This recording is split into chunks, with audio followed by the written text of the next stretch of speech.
matter how many decades, no matter how much time I've been putting into bringing about changes in my life, the lives of those that I'm surrounded around, I'm straight up knowing that it's still, I guess it still don't equal out what all was paid, what all was lost. What a price.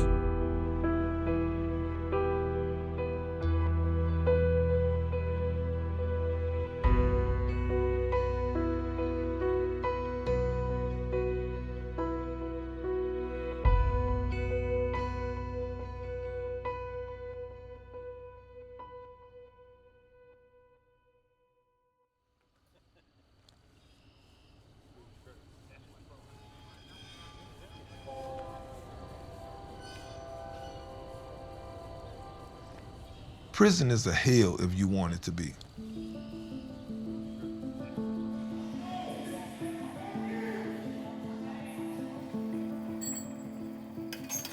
At the same time, prison is a college if you want it to be.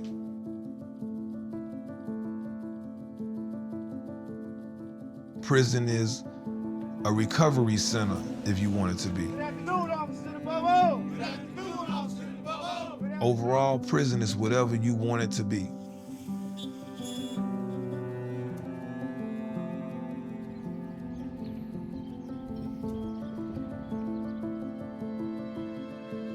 You know, right now, prison is a school to me.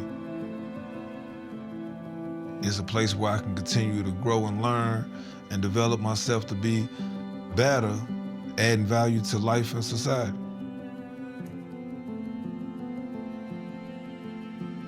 My name is Juane.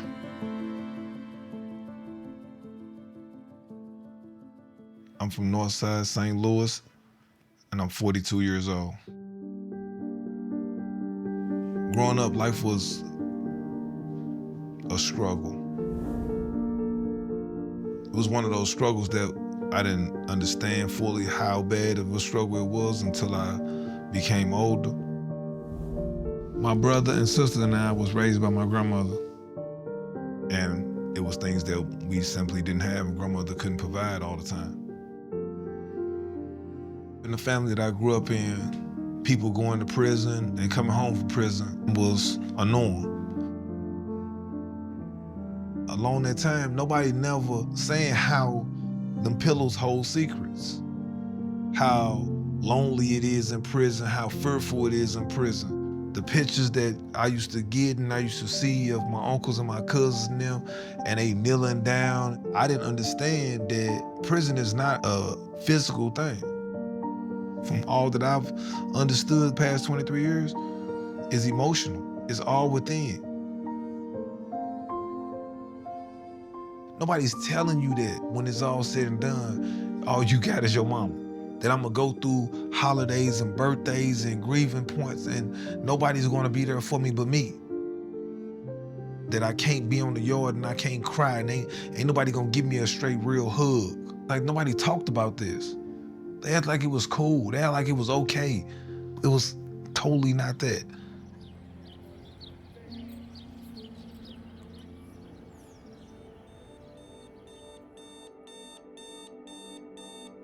Waking up in here in the simplest terms is miserable. I'm just laying there and I'm letting my mind run. So I try to find a reason to be thankful that I woke up today. You know, that way I don't transfer my shenanigans or my ill feelings onto the next person throughout the day.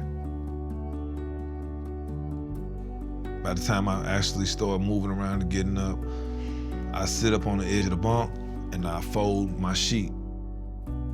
I take the cover out the window, I take cholesterol medication, blood thinners. So I take those first. Brush my teeth, turn on some music. While I'm sitting there getting dressed, I sit on the side of the locker. And a lot of times I can't tell you what I be thinking about. At 7:30, I'm getting up, I'm ready to walk out the door. I'm doing the little scans around the cell to see what I need to take to work, putting it all inside my bag. Then I head out the door. When I step into the wing, I say, "Good morning, everybody." Good morning, everybody. They don't like that, but I do it. I do it every morning. And the guys in the wing will tell you, like, I don't care what's going on, how you feel, I tell everybody good morning. And I wait about 7:45 for them to call open movement, and I walk to work.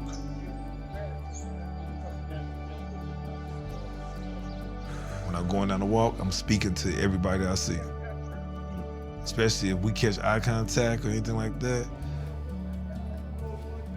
I'm still saying, "What's up, how you doing?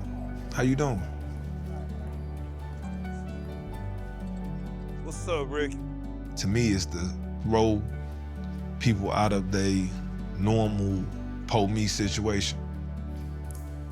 What's the word for the day? I ain't got no breakfast for you today. It's a phrase. Today's a phrase. Step outside your comfort. I work at the ISU, which is Information System Unit. Nothing for me. Nobody cares. I'm in charge of keeping track of who's on what project, the progress made on that project, and deadlines for the project. The developers, they don't actually create one website or one program in a day. It takes months and months, piece by piece. Specifically, the guys create the websites that the state uses, whether it be the main tracking sheets that the DOC uses called MOSIS, or the Puppy for Parole program where dogs are adopted and the histories of the dogs, even as small as the medical issues.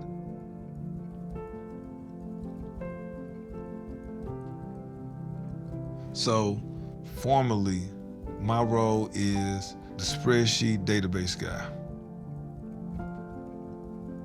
Informally, it's debatable on whether I'm the mayor or the governor. So I'm the guy who keeps the shop morale up. If I see the guys down, if I see certain things not getting done, I go in and add assistance. I even sometimes will put guys together who work well with each other or may not even know that they will work well with each other. I'm the guy who, your birthday coming up, will think about a birthday meal. I'm the guy who will pull a prank on you about your birthday meal at the same time too, though. Holidays, I'm the guy who put the holiday meals together as well, figuring out what we're going to eat and whether they could afford it or not, make sure we all share a meal in solidarity.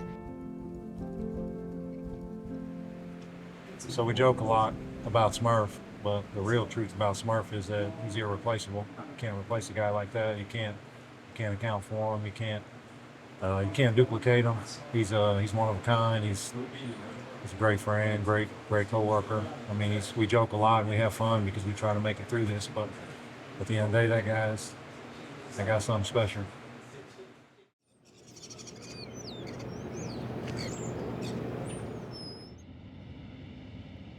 I was charged and convicted for first-degree murder, assault first, armed criminal action on both counts. I was sentenced to life without the possibility of parole, which means that essentially I'm sentenced to die in prison.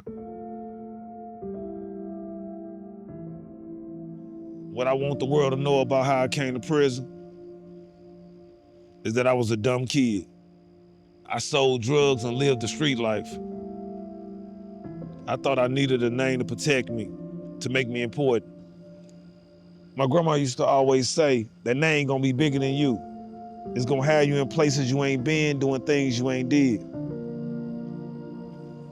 And I ain't believe her.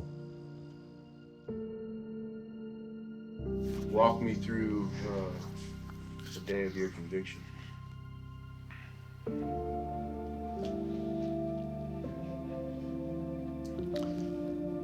was a Friday. I remember my attorney had brought down my daughter to see me. She had took me in the bullpen, and she had said, don't worry about it. You'll be there with us this weekend. And we was sitting there and we waited for the time to come. And I remember it was so many people there, and they was all young like me. The judge told us to rise, and he read off the verdict. As I replay it in my mind, I think about I was 6'3", 140 pounds, man. Not a lick of hair on my face.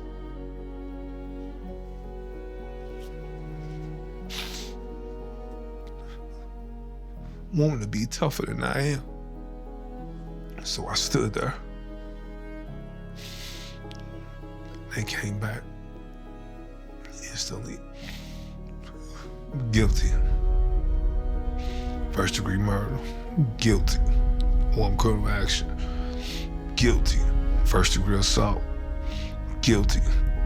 And I heard this wailing behind me, like a screeching. You know, like when somebody's soul hurt. But I ain't gonna cry. I'm gonna hold it. My knees tired. I'm not gonna hold it. I'm gonna hold firm because I know that I have to be able to stand strong in spite of everything in me want to give up. And I remember walking into the dorm, and I went back to the phone, and I called my grandma. And I just held the phone and I listened to her cry. I listened to her cry.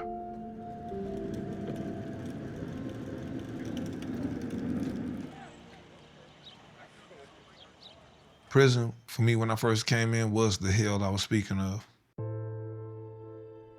Frankly, I was terrified every day. People stayed away from me because the threats of physical violence was upon me, and nobody wanted to be around the guy who's subject to be hurt at any given time.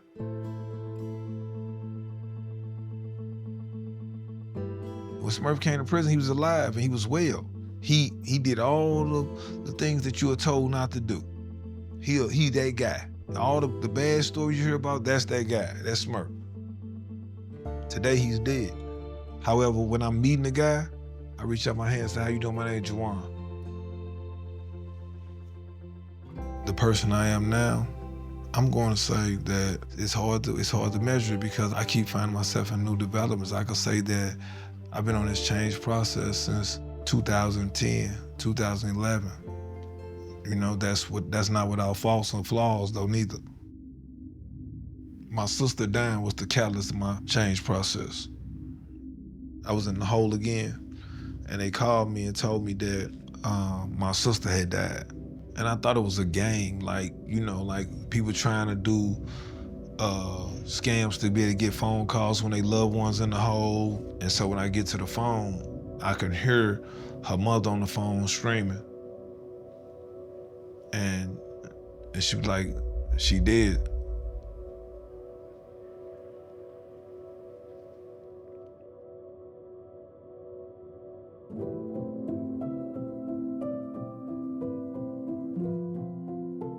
I didn't understand.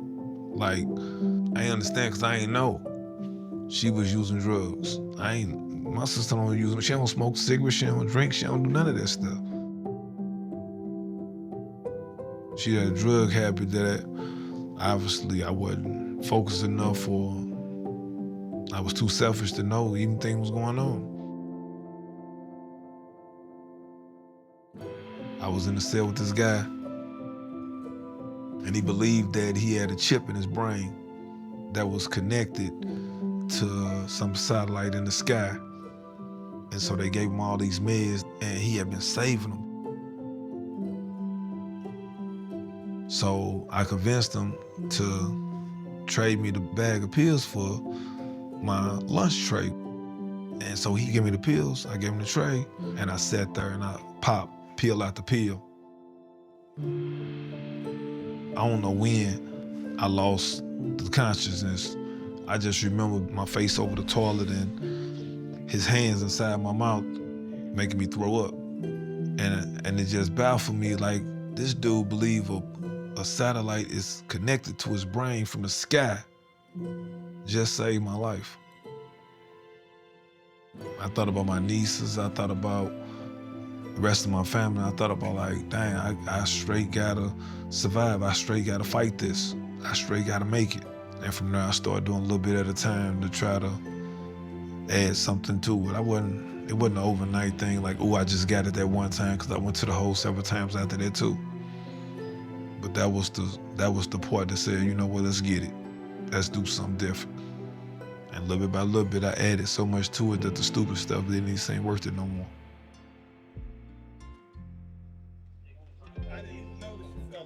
We don't know the numbers. This change, the desire to be better, I do it because this is who I am. I'm gonna continue to feed off of it because it gives me reason to press in through my day.